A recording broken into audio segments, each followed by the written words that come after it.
Hello, welcome to Model Kit Stuff and welcome to this week's First Impressions, and we're looking at this, the recently released 1:48 scale Supermarine Walrus Mark 1 from Airfix. Now this isn't really a genuine First Impressions because I've already built this in its Silver Wings version. This is the third release of this particular kit, but yeah, really nice to see this back out because it's one of my favourite all-time 1:48 scale aircraft.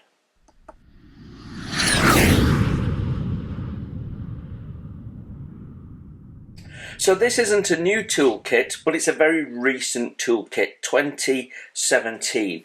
And like I say, this is the third time it's been released. So let's have a look. So this is a typical Airfix offering. We've got a top opening box. Both the base and the box lid are fairly sturdy, corrugated. We have this lovely bit of artwork on the front with a downed, what's that? It's not a Spitfire, Typhoon maybe. And them coming in to rescue it. Really nice. Our kit number is A09183. That means it's a 9 series, so you need 60 or so flying hours to pick this up for free.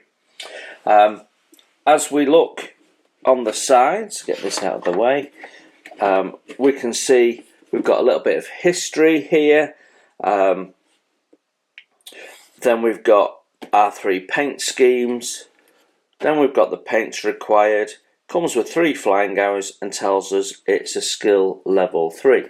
Now, it also tells us that the length of the finished model is 238mm, width 292mm, and contains 157 pieces.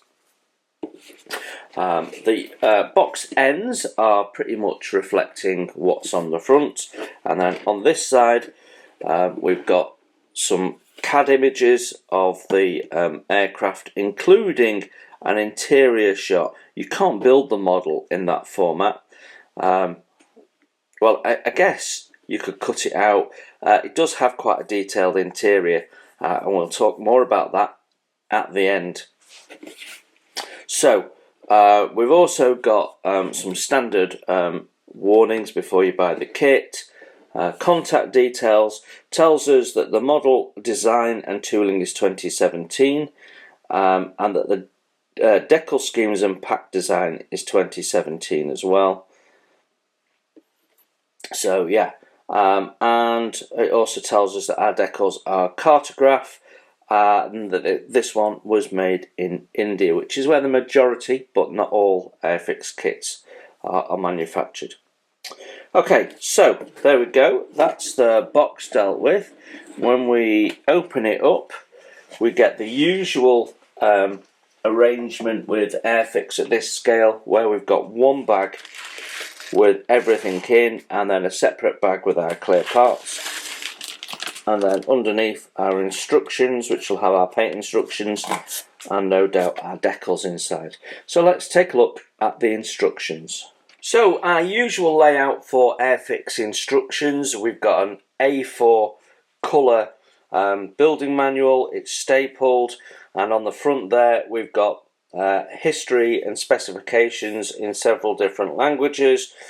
Tells us to wash our parts, and that some parts might not be required to build the completed model. In other words, you've got options in there. That then carries on this side, where we've got our assembly instructions, again in multiple languages, and then our assembly icons at the bottom, which are very familiar to us because I review a lot of Airfix kits. Right, let's get you in a little bit closer, I think. There we go. So construction starts with the floor pan of the aircraft. So we've got the outer hull there, the floor pan going in, and paint instructions as we go. So aluminium at the back there, black on that area, 78 being interior green. So we can see that going in. We've got the little red sections that tell us where the last part went, so that's always great. Then we've got some of the bulkhead framing going in with the radio set and a couple of desks. And then the forward floor pan goes in, and then we've got a little section right there at the, I don't know, do you call it a bow on an aeroplane if it's also a float plane? Don't know. But yeah, all nicely detailed by the looks of it. And then as we turn over, we're building up pilot's seat area. So we've got the pedals going in there, the framework for the seat goes on, steering column, and then all of that as a sub-assembly. You can see it's quite a complex looking structure, gets mounted in. Then there's seat going in for the radio operator, I guess, and then a seat going in for what I guess is the navigator. Then we've got more bulkheads going in, starting to add some of the internal details. We've got a frame there. Then we've got, we're putting this in, which is the opening for the one of the bin lids at the back. So there's two openings into the aircraft, both of them called bin lids because basically they're round like a bin in the day. And you can see here you've got this little complex thing where you put the ring in, you mount the ring in, glue that into place, and then remove this section here. So that's holding your space while you glue that in, and then there's some pictures there making sure that you mount it correctly and that you've not mounted it too high. So yeah, that's always nice when you've got a bit of additional help. Then we've got another little seat going in. I think if memory serves, that's a collapsible one, but not sure. Right, so that deals with the bottom. Then we've got the the fuselage sides. We've got some holes to drill. That's for mounting the wings later on. If you're having the wings swung out. So when I built it, I did. This time when I build it, I'll have the wings folded in. Then we're putting in details, gas bottles. There's a little fold down seat thing. Glazing going in. We've got retractable ropes and tarpaulins on a rack. Then we go landscape for a moment, and we put in that side, then the other side. And at this point you can look in and you can see all the detail, and it's lovely. Then you can put the roof in. Now the fit of the roof is really nice, and you're really tempted to leave it loose actually, so that you can lift it off again. But you've got the engine mounts on here, so you can't really lift it off, unfortunately. So you do need to put it in. We've got decals going on. We've got bollards going on at the front, so you can see again they've been joined up, so you can space them, and then you cut that off, which is again a nice little feature for ease of building. Then we're building up. We've got the dials, back of the dials here for the pilot, and we've got decals going on. Then, oh, slightly out of shot, sorry. Then we've got the winch going in, and it's giving you the instructions to paint it, and then you've got this kajanka that goes with it and it sort of connects. What I actually did was cut that off, put some actual simulated rope, some painted string around that, and attached it to that, and that means that you can actually chuck it out of the side as well if you wish. So once you've built all of that, you then put this on top, and you can see some of those details inside, but not really. That is a little bit Yeah, you've got to really squint and put a torch on to see it, if I'm honest. Then we've got the tail wheel going on, the struts for the wheels, and we're building up the wheels. We'll talk about those when we see them in the plastic, and then yeah, you can see those wheels going on. I wouldn't necessarily put them on at this stage, but yeah, depends on how you're painting. Then we're building up the engine nacelle, and it's very cleverly done with the mounts mounting into the engine nacelle there, building up your framework, and then it gets mounted on. Then we're putting the tail cross piece on, and then there's the tip of the tail goes on the top, which is very nice. The supports go in, they fit in lovely, and holds everything correct, and then you've got your rudder at the end there. Right, this is where you start to have some options. So whether you're building the wings open or folded, you've got different things that you've got to trim and organise. You've got wing spars, which are different obviously, which help you locate everything in the correct position, so that's really nice.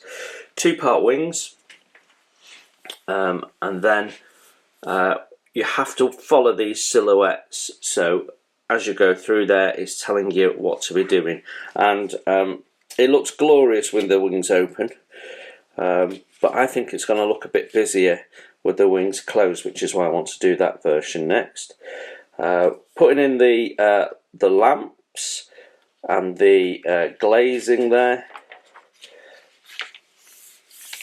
Then we're putting in our struts, which go in better than you might imagine. Always a bit of a tense moment putting the struts in.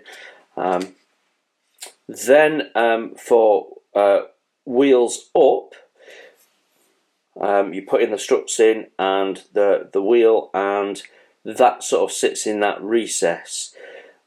So if you want to put it on a stand, which they haven't shown you is an option, you can, or if you wanted to have it on the in a diorama on the water, you could do it that way as well.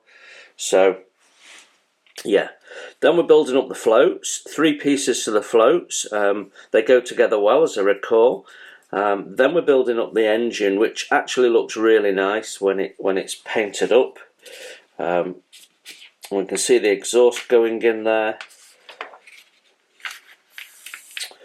Then we've got blanking plates going in, but that's an option. So if you want no ordnance underneath, you've got blanking plates. But if you want ordnance in, then you've got the option to put plenty on. There's all sorts of different types of bombs. The last time I put all the ordnance on, what I might do is just put part of it on this time, and take a view. But yeah, that looks really quite nice when it's done. We've got guns going in, so again you've got options. You can put the bin lid closed, or you can have it off with the gun in.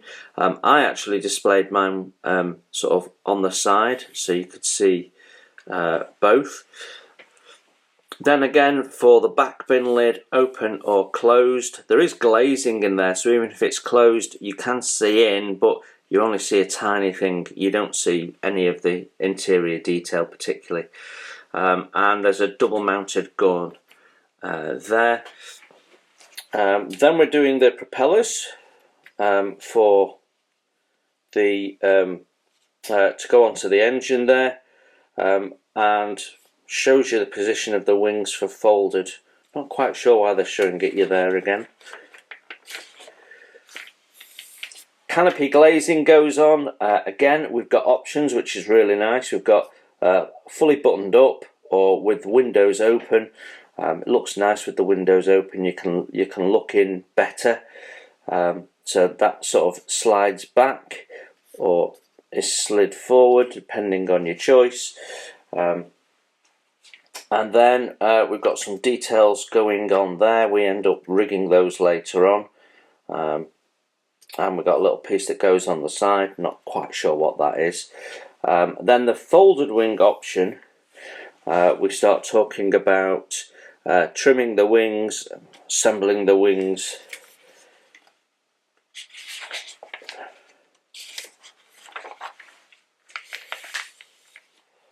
mounting them on the engine. They look like they're not going to be very stable, but of course you do have the wing struts which will strengthen it all in the end.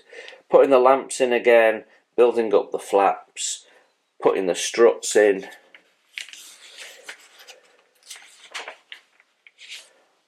ordnance again, so you can have the wings folded and fully loaded up if you wish.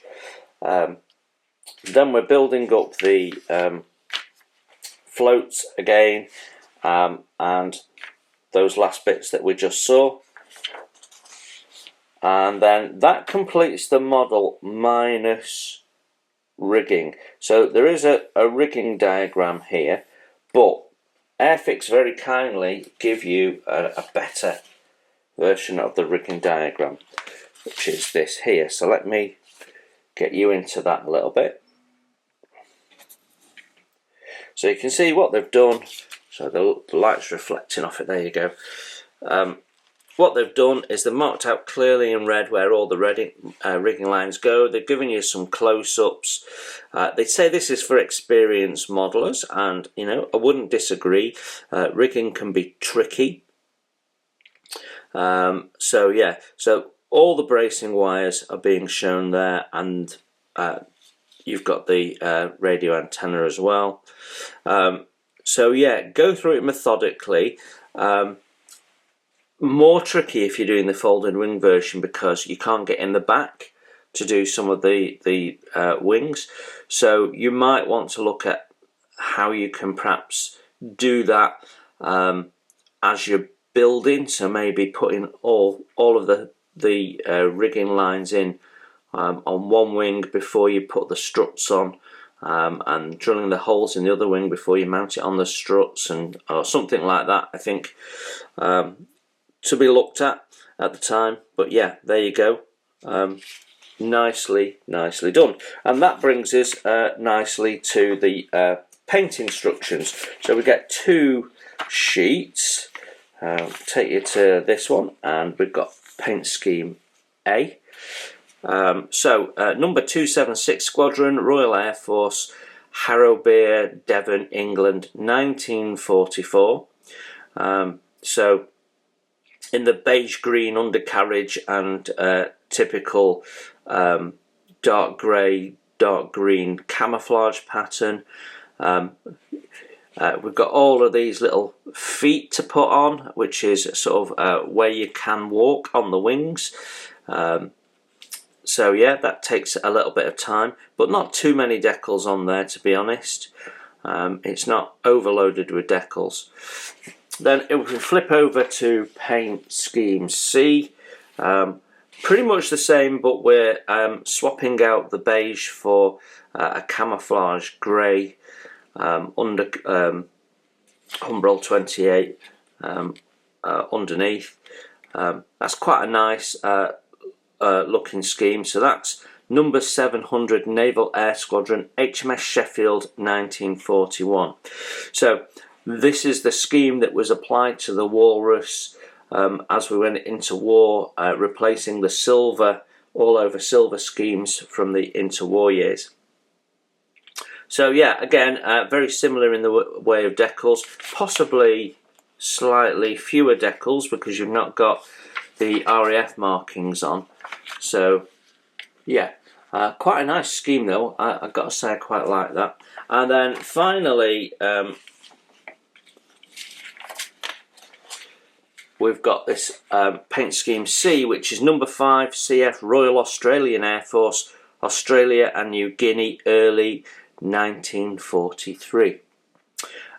So yeah, and this time the underside is in this pale aircraft blue, which I gotta say, this scheme really appeals to me. I think she'll look really nice. folded with the wings folded back, I think she'll be very eye-catching. So I may well do this one, even though it's probably the least number of decals. But to be decided come the time. Shall we have a look at the decals as we're talking about them? So the decals, cartograph, so we know that they're going to be excellent in terms of performance. There's virtually no decal film on any of these. You do have it in the gaps in these between these black lines and also between the lettering, so that you get the correct spacing. But that's all well and good. Otherwise, you've got very little decal film.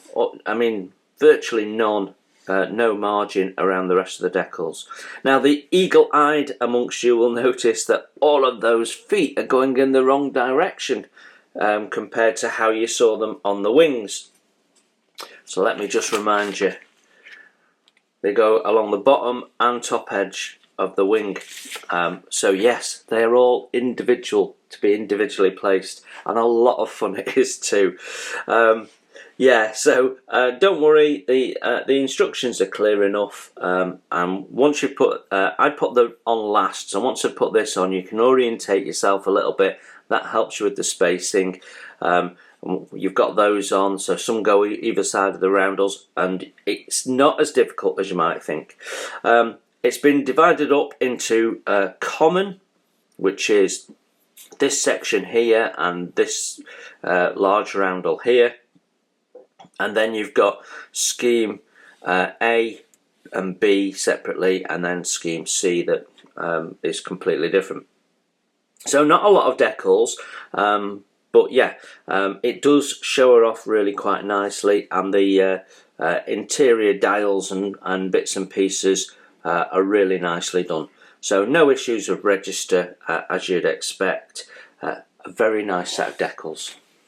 So frame A, and when I last built this, the last release was in the older softer plastic, so now we're in the new hard plastic that everyone really loves.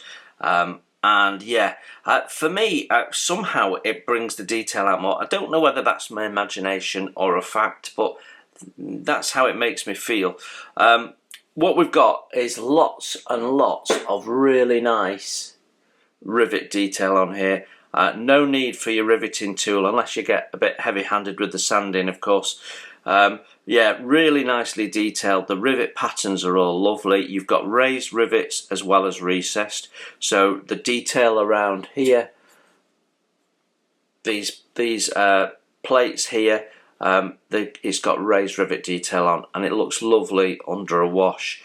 So yeah, very, very nicely done. The two fuselage halves there. This is our underneath piece as well, and you can see we've got raised rivets underneath. So this is all recessed. Underneath, it's all raised. And doesn't it look really, really nice as a result? So yeah, really, really pleasant. Looks good. There's no stressing of the skin particularly. That I can see, but the rivet detail on its own is just tremendous. We've got some flaps here at the back. They do have tensioned skin over them. Looks really nice. And then we've got the top sections of the floats, which again have all the rivet detail on, raised in this instance. Yeah, very, very nice. In fact, that's a bit of an understatement. It's glorious. We flip her over, and suddenly you're thinking, oh my gosh, because look at all of those ejector pin marks. I have never seen a kit with so many ejector pin marks. Now, they're all on the internal surfaces, and if you build this with everything buttoned up, you don't see any of them, honestly. If you open it up, you'll see some in this section here, some in this section here, possibly one or two here, and you might see these each side of the window. But to be honest, you can't really see them at all. So don't worry about them. Even if you're going to display it opened up, most of these you don't see, because from this section here to this section here, there's lots and lots of detail. None of it you can see, not a single bit of it. We'll talk more about that at the sum up. You've got a lot of ejector pin marks here as well, but again, most of them can't be seen. One or two of them can. They're all pretty much recessed, so in this bottom piece, so they're fillable. You've got a combination of recessed and raised in here, so there's a lot of getting in with your micro chisel and smoothing things out. Took a little bit of time, but it's worth doing if you want to do a nice job of it.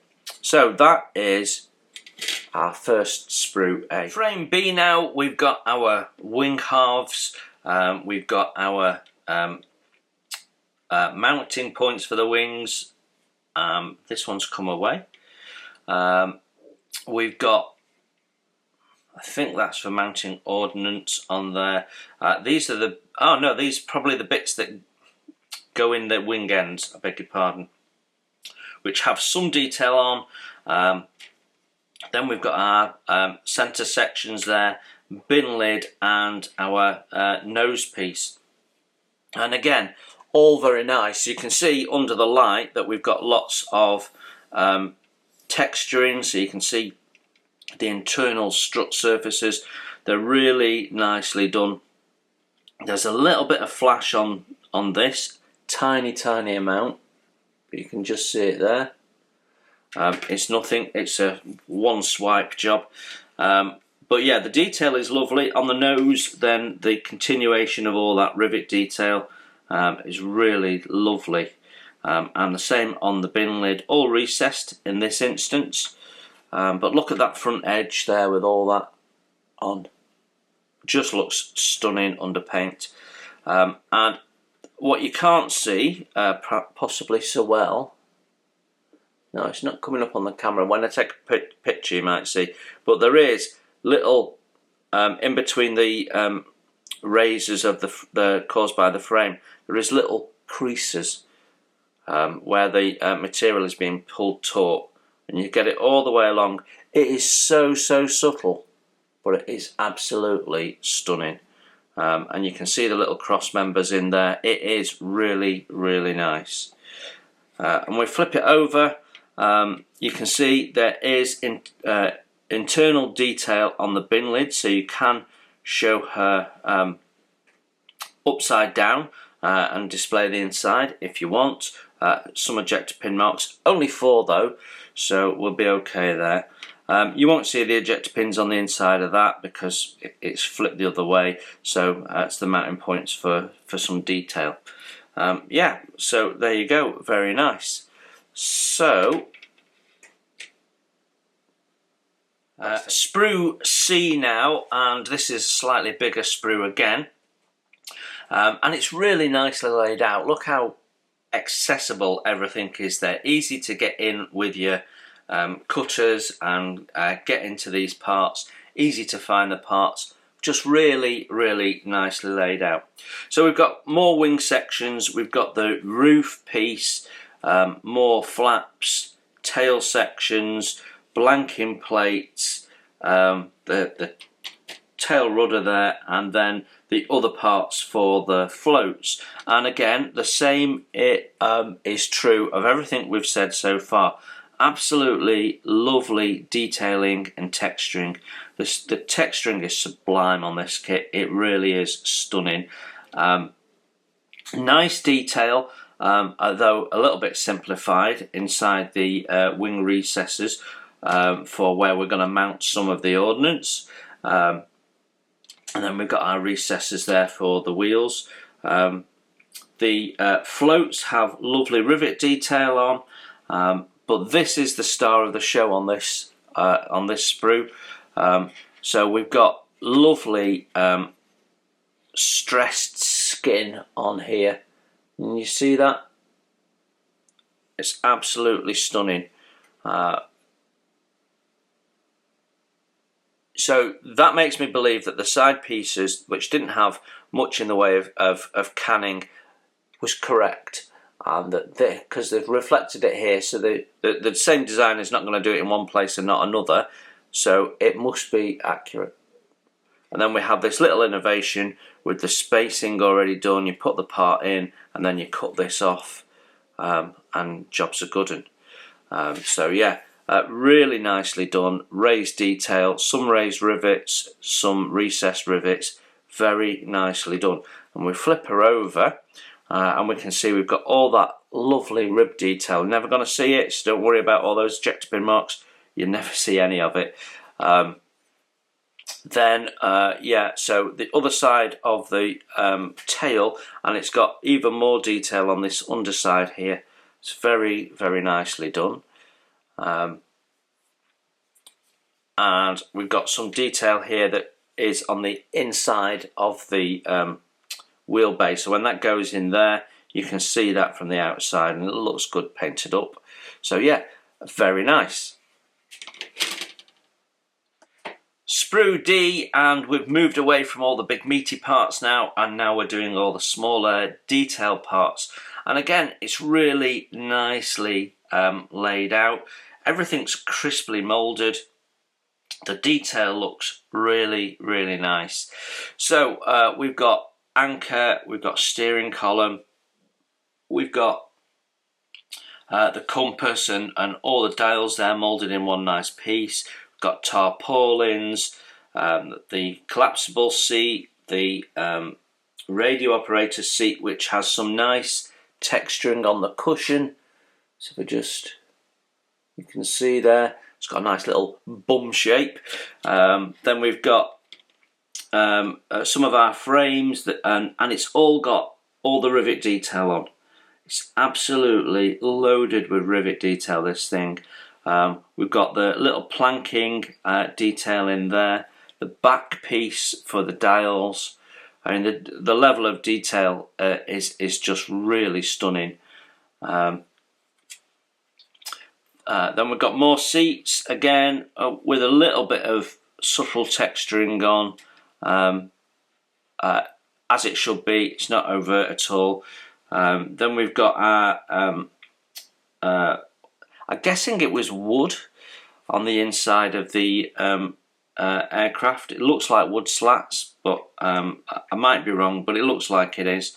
Then we've got this, well, you couldn't make it out on the instructions, but this is actually like a cushion, this black thing here.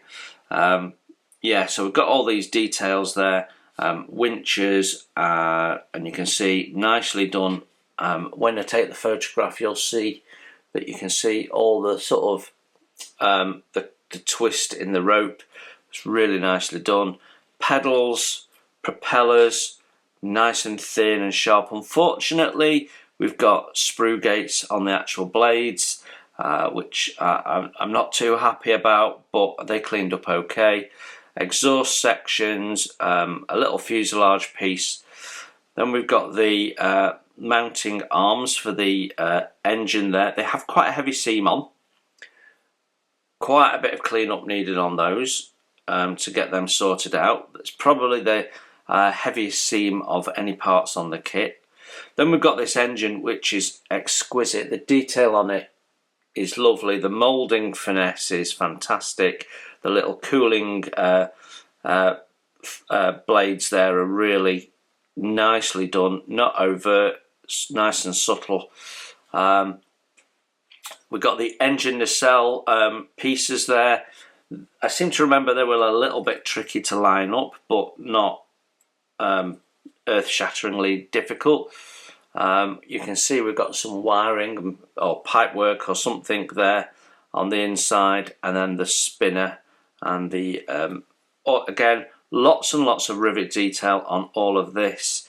Very crisply moulded, no issues. There might be a little bit of sink on there, but it's not really noticeable, or it could just be the shape it's supposed to be, but I think it might be sink. It's quite a thick, meaty part.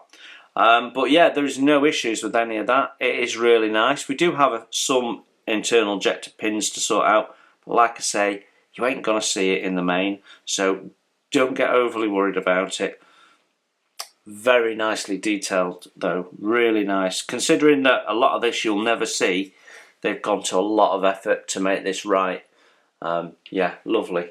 Right, our last sprue now, and we've got wing struts, we've got ordnance and its mounting points, guns and wheels. And I said we'd talk about the wheels when we got to the plastic parts. The wheels themselves are okay. They give you a solid wheel hub, and of course some of these aircraft had spokes. There's no sidewall writing, and they're a little bit basic, so I recommend replacing the wheels with resin ones. Certainly Edward do brass inset, and you can get the spoked hubs, and they look stunning. So, but do your research on which aircraft had the spoked ones. Naval aircraft generally didn't, but some of the Air Force ones did, and out of the factory they tended to have spoked wheels. The other thing that you need to look at possibly replacing is the guns. Now the guns themselves are nicely detailed, but the ammunition box, the little round box that goes on the top with all the ammunition in, is just completely flat. So there's no detail on there, there's no carry handle on there as there should be. So you might want to upgrade those or replace those with something else. Otherwise, all very nice. Even the bombs are really cleverly done with the tailpiece in two halves. These smaller ones have solid backs, so again you might want to see if you can get an upgrade to replace those, but they look fine painted up, they really do. Yeah, so no issues. There's decals for some of these ordnance as well, which really brings them to life. So yeah, all very, very nice. No moulding issues at all lovely and crisp. Yeah. Well, I nearly forgot the clear parts, but just in the nick of time, after I'd done my summing up, I realised I hadn't put them in the box. So here's the clear parts. And what we've got is we've got this part here, which is the closed bin lid, all in one. So that's really nice. You can mask that up, paint it really effectively. It's the same with this closed canopy. Masks are a little bit tricky because they've got curved edges, so it'd be easier to buy masks in this instance than make your own, but the detail is really, really nice. You've got rivet detail and everything. But if you're doing the open version, then you have a plastic part and you've got this glazing to put in. Again, not difficult to paint. Got our side windows here. They're pretty chunky, but the plastic of the side walls is quite thick. And then these two parts here make up our open version, and once you've trimmed all this off and painted it up, it looks really nice, and there was no real fit issues or anything like that with it. So lovely clear parts, very little in the way of distortion. In fact, there's no distortion at all through here. It's just really nice.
So there you have it, the Airfix 1:48 scale Supermarine Walrus Mark 1, kit number A09183. What are my first impressions?